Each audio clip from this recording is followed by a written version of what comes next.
2+2 দিয়ে কিভাবে খরগোশ আর্ট করা যায়। ভিডিওটা না টেনে সম্পূর্ণ দেখার জন্য অনুরোধ রইল। দেখেন,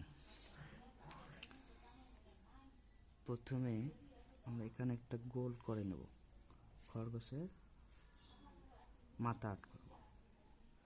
তারপর এখান থেকে একটা টান দিব, এখানে একটা নাক কাট করে দেব, এখানে চোখ আর্ট করে দেব।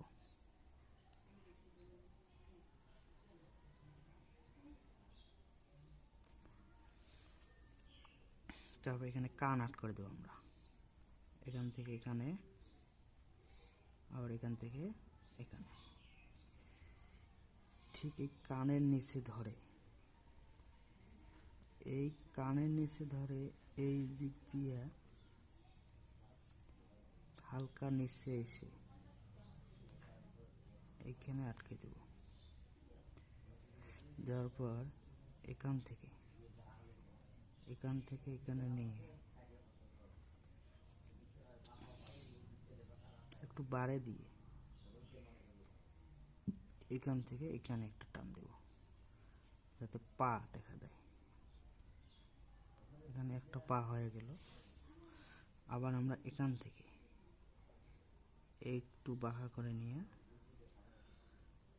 এই প্লাসের অ্যাকশনে নামিয়ে দেবো। আরেকটা পা হয়ে গেল, পা আইসে দেওয়া হলো। আমরা এখানটাকে এখানে একটু লাগিয়ে দেবো। তারপর আমরা আরেকটা পার্ট করব, এখান থেকে ধরে এইখানে লাগিয়ে দেবো। দেন একটু খরগোশের শেপ চলে আসছে। এখন আমরা খরগোশের লেজ স্টার্ট করে দেবো। খরগোশের লেজ কীরকম হয়, এইরকম। আরেকটা দিয়ে এই যে এইরকম। দেখেন, সুন্দর একটি খরগোশের ছবি আর্ট করা হলো। ভিডিওটি ভালো লাগলে অবশ্যই চ্যানেলটি সাবস্ক্রাইব করবেন। ধন্যবাদ।